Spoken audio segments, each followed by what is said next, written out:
Nepali cricket राष्ट्रिय टोली यसपटक टी20 विश्वकपमा लगातार छनौट हुने लक्ष्यमा छ। भर्खरै मात्र टोली स्कटल्यान्डको एक सफल टुरबाट फर्किएको छ र नयाँ प्रशिक्षक स्टुअर्ट लको आगमनसँगै नेपाली टिमले एउटा राम्रो सुरुवात गरेको हामीले आभास गरेका छौँ र विश्वकप छनौट जुन ओमानमा हुन लागेको छ त्यसका लागि 32 सदस्यीय टोली घोषणा भइसकेको छ र नेपाली टोली अब चाँडै नै तयारीका लागि नेपाल बाहिर जाने भन्ने पनि सुनिएको छ। त्यसपछि वेस्ट इन्डिजसँगको त्यो टी20 सिरिज पनि छ र यो सबै सेरोफेरोमा हामीसँग आज कुराकानीका लागि मुख्य प्रशिक्षक स्टुअर्ट ल आउनुभएको छ। आउनुहोस् उहाँलाई स्वागत गरौँ।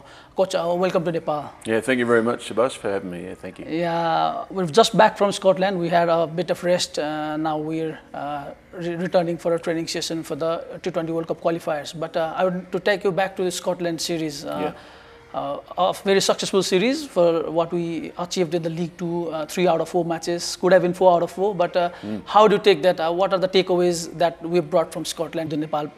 Well, the takeaways that we have got, it's the most successful UK tour of the Nepal team. And I think that's credit to the players, the way they embraced a new way of playing. You know, we sat down and we spoke about what strengths that we do have, how we can utilise those strengths in a game of cricket, and we put it to really good use in all those games. And as you say, in the CWC League 2, we probably should have won all 4 games in the end, but to come away with 3 wins in foreign conditions was a real testament to the boys' ability to adapt to different conditions, but also their mental toughness to keep coming back game after game. Out of all, there are many moments that we can look back on, but that one special innings from Karan KC, you're back in the dugout.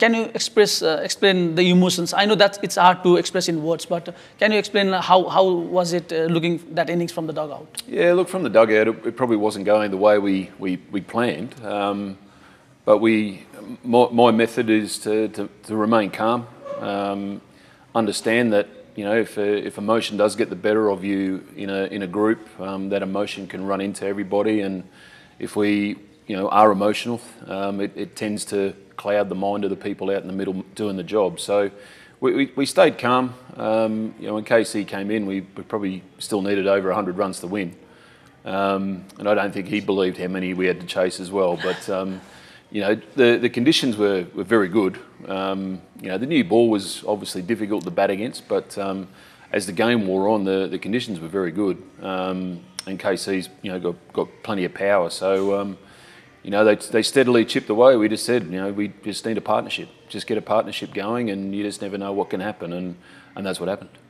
Out of all the positives, there were some lackings, like opening pair. We tried a couple, some worked, some didn't. So do you think that part of our team is still unstable, or have you found a solution in between? I think you've got to understand the conditions as well. In the UK, it's not a really swinging venue. It's more of a seam venue, and seam bowling can be harder to face than a swinging ball.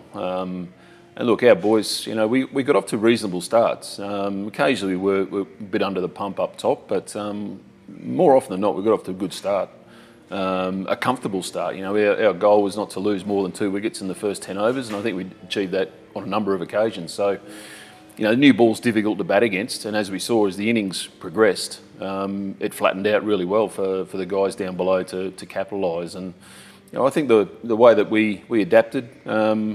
The way that Bim Sharkey came in at number 3 as well to steady the wickets and create partnerships. And once we got a partnership going, we could really take it away from the opposition. So look, I mean, you can read into it. People will just look at the stats and say opening batters didn't score big runs, but where the conditions are set in bowlers' favours with new balls on good wickets. Good, conducive, fast, bouncy wickets compared to what we're used to, and there is going to be a few struggles, but on a whole, I was very, very pleased with the way they applied the opening batters. They applied themselves. They went out there and tried to do the job. It didn't quite work for some of them, but it wasn't through lack of trying. Now we're focusing on T20s with the World Cup qualifiers coming up. We started our preparation in Scotland itself, adding up 3 players. Pure T20 players, as we like to call it. You're back in Nepal. As we know, the weather has not been helping this monsoon, and the big monsoon is still coming. So what can we expect in part of preparation? Are we going to trying to go abroad, or are we trying to get things together in Nepal itself? Well, we still got we've still got a long time. We've still got October. October's when the World Cup qualifiers are on, so we've got a bit of time in between then. Currently at the moment we're in a camp. The first part of it has been physical testing, so fitness testing. I've picked a squad of 30 players to come in and get tested, and now we're just doing a few basic, drill skill sessions, not full-on combative net sessions because we can't get outside on grass. So we're indoors at the moment out at TU. We do plan to go away. There's a group going to India. There's another group staying here, and we're trying to work out a plan for the boys staying here if they can get outside to play on turf. Those going to India will be great for me to get to know the players that I haven't seen before, but also the batsmen that we really value in all forms of cricket, to get valuable time and preparation before we head off to Australia in August, which will be fantastic, the top end T20 tour. Plus we play a couple of games against South Australia, who are the current Sheffield Shield champions and one-day champions in Australian domestic cricket. Play them in 2 T20s and a one-day game, and we play ACT, which we play them in 2 T20s as well. So there's enough cricket there, enough exposure for boys to put their hand up. You've named 32 players in the new squad, the camp that we call it. We've seen a lot of players you've worked with in the series that we prepared before going to Scotland, but there are some new faces as well. So how do you plan to assess them, or the players who didn't make it to the previous squad? Will there be a fresh start, or do you have something in between? It's funny, isn't it? You can't pick everybody. Yeah. When you go to high level of play like World Cup qualifiers, you need your most experienced and good players. Your best players are your best players, no matter what the format. The players that we have invited in, some of them they have got something different, and it's just about me seeing them, working with the captain and selectors and management to work out what we actually need to progress in World Cup qualifiers. Do we need power hitting? Do we need specialist death bowling? Do we need another spinner? We need backup players in case there are injuries. There's a lot of cricket between now and October, so if we do have an injury, I need to know what is below, and that's the main reason for getting these guys together. And the squad that we're taking for the camp in India, there'll be a lot of players that did go to the UK, but there's also a number of players that didn't, so I can get to know them better. See them hopefully in pressure situations, playing games in the Indian camp, so I can see how they react to different pressures, and see how the bowlers go with the new ball through the middle and at the death. So it should be good exposure for them, but also great knowledge. A great chance for me to gain some knowledge on what Nepal have. I'm taking you back to the T20 series in Scotland. We got 3 T20 specialists added up in the ODI squad, and injury to Sompal and Coulson meant the ODI players that we were thinking of were added into T20, and I think they impressed as well. So how tough is it to get the final 15, because all the players that you tested have performed in 1 or 2 games? Yeah, and look, that's a nice problem to have. If you're still looking for players and you've got your team, you're still looking for players to come in, and that's a bad place. But if you're leaving players out that can do a job, at some point in time they will come in. Cricket can be a brutal game. Injury-wise, if we gain an injury, we need that backup. It's tempting to bring everybody in, but we can only pick 15 going to the World Cup qualifiers, and those 15 players, it won't be just names out of a hat. It'll be for specific reasons, specific skill sets that we need, but also a lot of experience. Under pressurised games, you need your experienced players to stand up and play well, and you need that bit of injection of whether it be a different skill, something that adds to what we already have. Ahead of World Cup qualifiers in October, we're playing West Indies. The first time we're playing a full member in bilateral series. Yep. How big is this? Will that series be as part of preparation as well as the full member that we're trying to achieve? So we need to get some results against the full members as well as part of the plan. I think that's the misconception. I don't think we need to get a result, but I know that if we play well enough, we will get a result. I think we've got to focus on what we can control. We can't sit here now and say we must beat the West Indies. If we do that, we're not going to beat them because we're worried about too many things before we worry about what we need to do to win a game of cricket. So it's great exposure for our boys to play a full member nation in a 3-match bilateral series. No, there's no doubt about that. And the tougher the cricket before you go into the World Cup qualifiers, I think the better you'll be prepared. You'll understand what you need. There's no expectations on us either going into that series. West Indies, 2-time T20 world champions. So it's just a great opportunity for us to rub shoulders with players who have played in that format for a long time, who have been excellent all around the world. A great chance to get in and ask some questions about what it takes to go all the way. So, look, I'm looking forward to it. I was head coach of the West Indies back in 2017, 2018, so I'll get to catch up with some really good people. But also, I'd love to beat them. I've said it before. I don't like losing. There's ways to lose. I love winning, but if we go against the West Indies and they play better cricket, we play good cricket and get beaten, I'm happy. As you mentioned, you have worked with the West Indies and you've worked with many teams in that cricketing part of the world, which is a bit far from us. So looking at the Nepalese team, how far are we in the skill set of things? Not the result, but skill-wise, how far are we? Skill-wise, there's no difference to any other team that I've coached. There's high level of skill.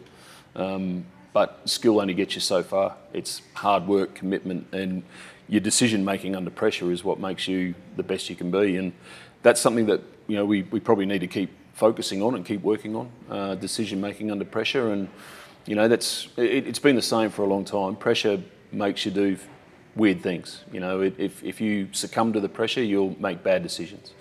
So we just need to accept that pressure.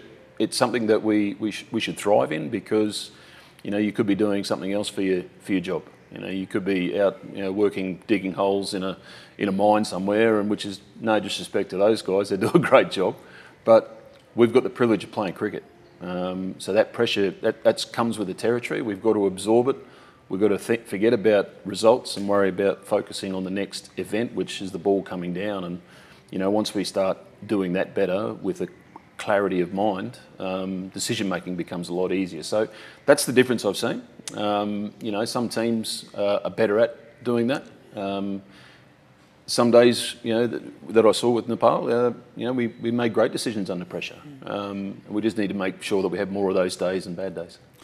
Talking about the World Cup qualifiers, we now have our pathway ready. We're facing Kuwait and Japan, then we go to the Super 6. So how are we? Are we already looking into the tournament, or are we looking to our preparation and look at the opponents later on?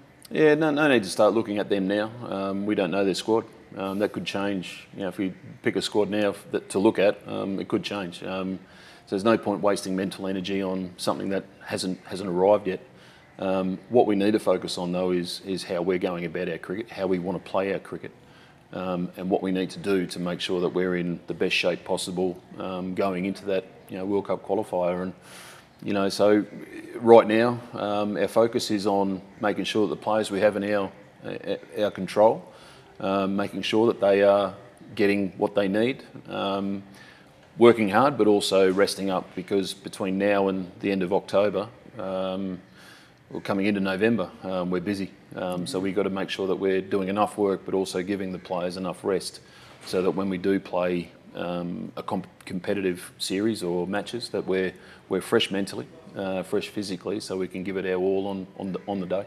Oman has not been a successful hunting ground for us. So the last qualifier we played in, we didn't make it through. The Premier Cup was not a good one for us. So looking at the opponents, UAE and Oman, they belong to the same atmosphere, the same environment. So are we playing any more preparatory series in Oman ahead of the qualifiers? It's in discussion. We are looking at maybe doing a week camp before we head to play the West Indies in Sharjah, and everywhere you go, it is different. Even though it's the same country, but the grounds are different. I've been to Oman twice in recent times, and I saw nothing but very good batting wickets, fast outfields. The boundary size is the same all the way around. It's a good place to play cricket. So whether it was just a bad experience, and that's still weighing on players' minds about going there. But I've got nothing but good memories of going to Oman on good cricket wickets. So, look, I hopefully if we get there, the week before, for a week before we go to the West Indies series, it'll sort of alleviate a few players' minds that this is a good place to play cricket, good place to bat, good place to bowl, good place to play cricket. So, look, we're in discussions. Hasn't been confirmed at this stage, but we're hopeful that we get in there beforehand. As you said, there are a lot of talented players, and Yuvraj Khatri, the under-19 leg spinner, is one of them. You've included him in this squad as well, like the last one. Yep. How do you see his growth? Is he going to fight for a place in the team, or is he there just to, as you said, to be a backup that we could need at any point of time? Look, he's got a big act to follow, hasn't he, in Sandeep Lamachani? So, he's there for experience. He's been noted. Leg spin is a skill that a lot of teams required in limited overs cricket particularly. And 20 over cricket, they've been very successful, particularly in subcontinental conditions. So, look, he's there. He's a great young man. I saw him previously in the series that we played just on my rival. I saw him there, and he stood out. Not only did he take wickets, but he always has a smile on his face. He's always buzzing around. He's always nice, and that's the exuberance of youth, I suppose. But look, to pick him in a pressure cooker situation like that is going to be difficult for the young fella. But he's here he's got a long time. He's only, as you say, he's only under 19. He's got a long time in the game to come, and his time will come. T20 specialists like Pawan Saraf is back after a long leave injury, Adil Alam, and a lot new players. So how do you see their build-up? Because you've not seen them play the matches, the pressure situation matches, and they're not going to get any matches. So is the training going to be sufficient for them? Or are we trying to take them to India or putting them in the match situation? They will get opportunities to impress. The guys who aren't going to India are staying here, and they're doing a camp with the assistant coach Gayan Mullah. So there will be, I trust Gayan in giving me good information on players. People above me have told me about certain players as well. And, look, as I said before, very difficult to pick everybody. Is there anyone who's on the outside of that team that went to the UK? Is there anyone who's really, really outstanding? And, a batsman, is anyone averaging 50 or 60 in this cricket? So that's probably the only chance that someone's got to come in from outside without seeing too much. But what you're seeing is everyone's probably at a similar level. Comes down to experience. It comes down to knowledge of how to play it in certain tournaments. So look, those guys will they offer something different. That's for sure. And that's something that we need to make sure that we look at. Nepali cricket, it's not a power game, it's a running game, but we do have players that have got power, so we need those power hitters as well, and that's where guys like Adil come back into reckoning. I'd like to add to that the running game that you mentioned. In Scotland, I think we saw a new side of Nepalese team running between the wickets was fantastic. Yep. Did you expect the team to be such fit, or should I say, such active in between the wickets when you took over? 100%. I saw them do it to us when I was coach of USA. I saw them in Dallas, and I thought Dipendra he shouldn't be playing cricket. He should be running the 100-metre sprint for Nepal. He was that quick in the outfield and between the wickets, but.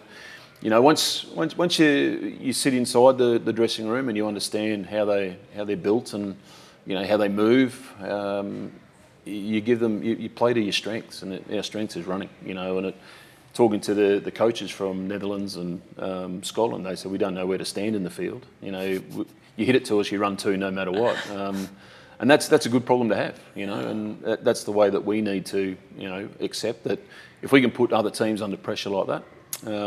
As I said before, pressure does weird things to people, and if you can put them under pressure in the field, it serves us, in good stead for scoring runs. So, they are our boys. They're fast. I've watched the fitness testing this week. My goodness, they're quick. So we've got to use that to our advantage.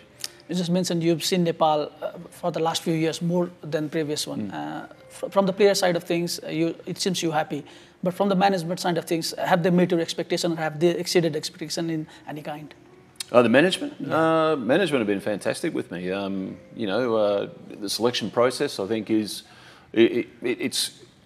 better than I've experienced in recent past. You know, it's a real collaboration of ideas. It's not just, right, this is how we're going to do it and, you know, good luck to you.